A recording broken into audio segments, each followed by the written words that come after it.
Olá, estudante, seja muito bem-vindo a mais uma pílula da legislação de Aracaju. Nessa pílula aqui, nós vamos ter 4 pílulas sobre esse assunto que eu vou te falar agora. Nós vamos estudar as normas gerais de direito tributário estabelecidas pela Lei 1547. Como a Lei 1547 tem força, de um Código Tributário do município de Aracaju, a Lei 1547, além de tratar dos impostos, taxas, contribuição de melhoria, falar do processo administrativo fiscal e tudo mais que nós estudamos, ela também estabelece normas estruturantes do direito tributário em Aracaju.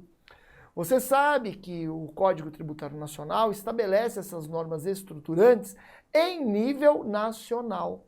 Mas a Lei 1547 vem trazer algumas particularidades em relação ao Código Tributário Nacional. Então, o que nós vamos fazer nessas 4 pílulas em que trataremos do livro 1, da Lei 1547?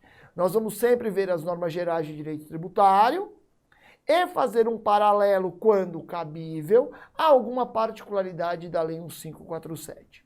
Tranquilo? Beleza. Então, vamos aqui falar da pílula e o nosso tema é legislação e obrigação tributária. É sobre isso que nós vamos falar nessa pílula. Legislação e obrigação tributária, particularidades do município de Aracaju. Muito bem. Então vamos falar, como eu te disse, vamos falar sobre o livro 1, Esse vai ser o tema deste nosso encontro. Muito bem, então vamos lá. A gente começa aqui no artigo 5º da Lei 1547. Artigo 5º, a legislação tributária municipal compreende as leis, os decretos e as normas complementares que versem no todo ou em parte sobre tributos de competência municipal. Essa disposição da Lei 1547 está totalmente em consonância com o Código Tributário Nacional. A gente acaba vislumbrando aí 3 níveis, de atos que integram a legislação tributária. Nós temos aqui como se fosse um primeiro nível, nós temos as leis, depois a gente vem para um segundo nível, em que nós temos os decretos, que são atos infralegais e, portanto, sem aptidão de obrigar em caráter originário os contribuintes. E depois nós temos num terceiro nível as normas complementares à legislação tributária. Nós temos esses 3 níveis de norma lá na legislação, na Lei 1547 de Aracaju. Nós temos as leis, os decretos e as normas complementares.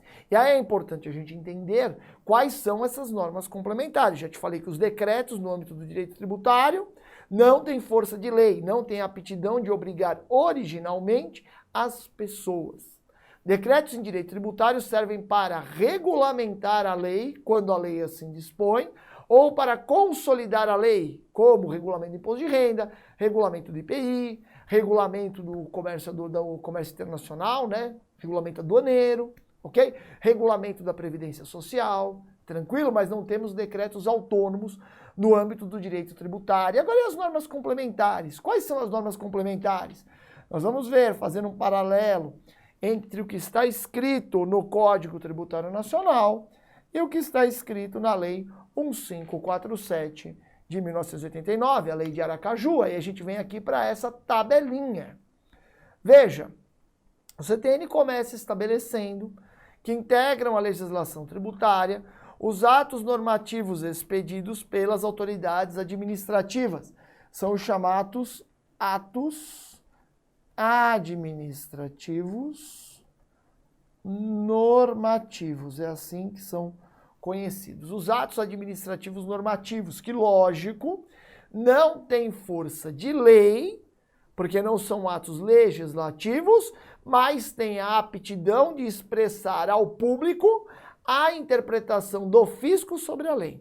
Esses atos administrativos normativos obrigam os servidores públicos pelo poder hierárquico, mas não obrigam particulares em caráter originário, porque não tem força de lei, ok?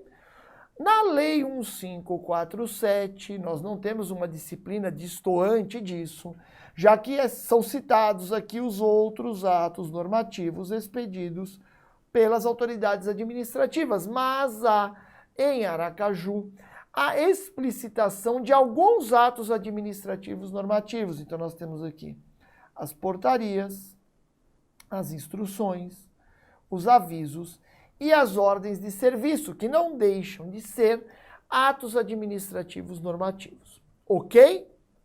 Isso aí é bem importante. Particularidade, alguns atos administrativos normativos citados expressamente na Lei 1547. Ok.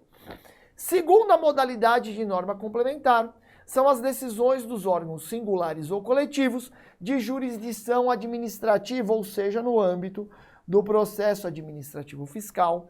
Mas o CTN diz que não é qualquer decisão, apenas a decisão a que a lei atribua eficácia normativa. Eficácia normativa é para valer também fora do processo. A decisão proferida em um processo não é legislação tributária, porque ela vale só para um caso concreto. Legislação tributária é um conceito relativo a normas gerais e abstratas que se aplicam para os casos em geral, ok? Então o que diz o CTN? Olha, você tem uma decisão aí no âmbito do processo administrativo.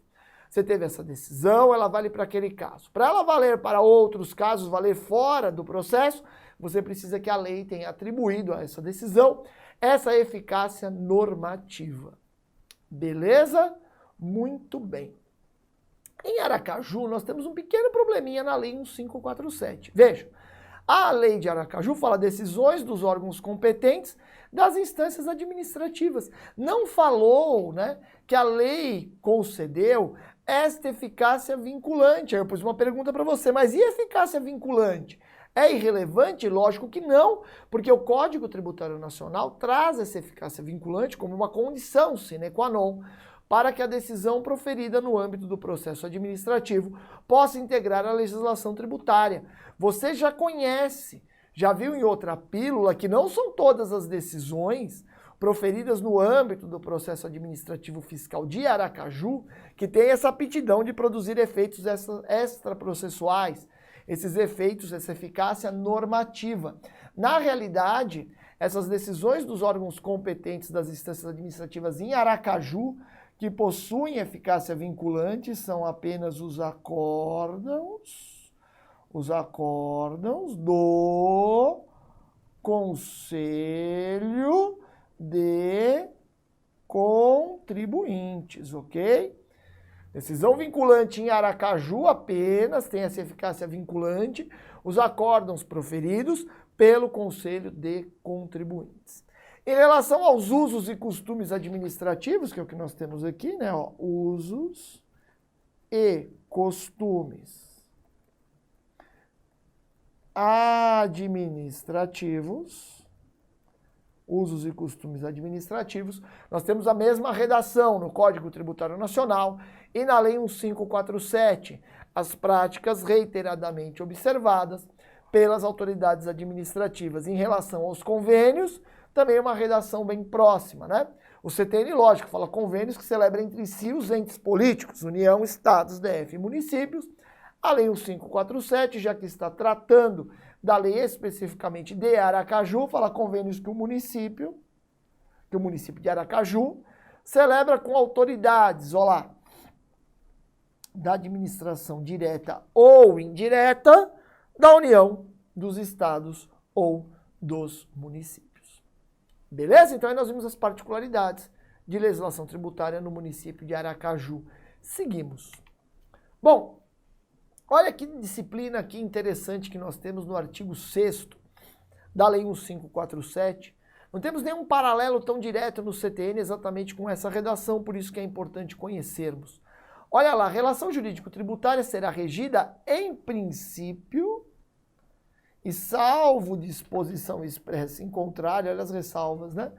Pela legislação vigente no momento em que tiver lugar o ato ou fato tributável, ou seja, nada mais temos aqui do que a positivação e o respeito ao princípio da irretroatividade da lei tributária, né? Princípios você sabe que tem sede constitucional, Ok? Nada mais temos aí do que o princípio da irretroatividade da lei tributária. Agora veja que o próprio artigo 6º da Lei 1547 já colocou ressalvas, né?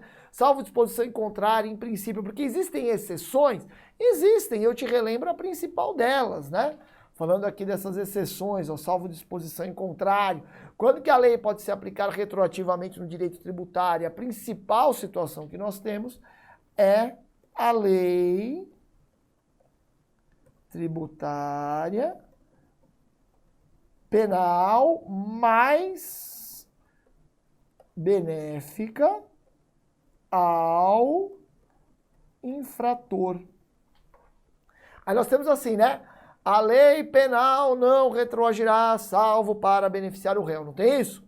No direito tributário nós temos um análogo. A lei tributária penal, a lei tributária que estabelece penalidades, não retroagirá, salvo para beneficiar o infrator. Beleza? Legal. Bom, a gente continua aqui, e agora já passando para o estudo do fato gerador, né? Da obrigação tributária. Veja, a obrigação tributária é principal ou acessória? A obrigação tributária será principal quando tiver por escopo o dever de pagar algo ao fisco, ou seja, tiver caráter pecuniário. Já a obrigação acessória, por outro lado, é uma obrigação que não tem caráter pecuniário. Essa é a grande diferença entre a obrigação principal e a obrigação acessória. A obrigação principal tem caráter pecuniário e a obrigação acessória não tem.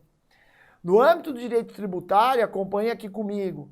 A obrigação principal, que tem esse caráter pecuniário, se refere ao dever de pagar o tributo ou multa tributária, não qualquer multa, né? Já que nós estamos falando de relação jurídica tributária. Então, a obrigação principal é o dever de pagar o tributo ou o dever de pagar uma multa tributária, né? Ok? A multa tributária entra na obrigação tributária principal. Veja que ambas, obrigação principal e obrigação acessória, decorrem da ocorrência do fato gerador. O que é o fato gerador, professor? O fato gerador é aquela situação descrita em lei para a obrigação principal ou na legislação tributária para a obrigação acessória que faz surgir a obrigação. Por exemplo, qual é o fato gerador do IPTU em Aracaju? Você ser proprietário, titular do domínio útil ou possuidor de imóvel em Aracaju, situado na zona urbana do município. Esse é o fato gerador. Qual é o fato gerador de uma empresa em Aracaju ter que emitir nota fiscal? Prestar o serviço. Entende? O ISS? Legal? Então, o fato gerador é aquela situação que, quando ocorrida, determina o dever do pagamento do tributo ou multa tributária, se for uma obrigação principal, ou outros deveres, né, os chamados deveres instrumentais. Muitas vezes você vai encontrar na doutrina obrigação acessória, com o nomezinho de dever instrumental.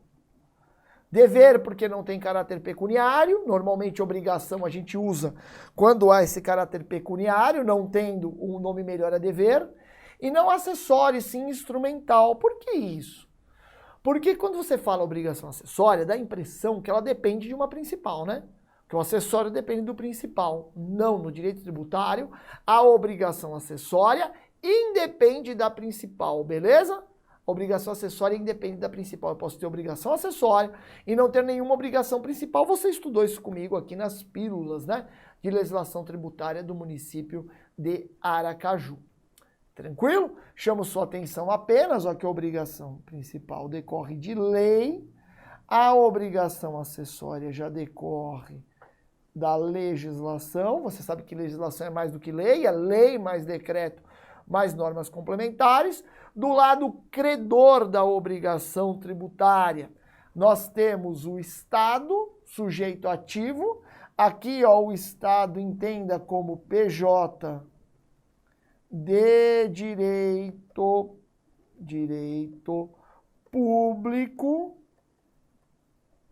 PJ de direito público, Então, posso ter como credor da obrigação tributária os entes políticos, as autarquias, as fundações públicas.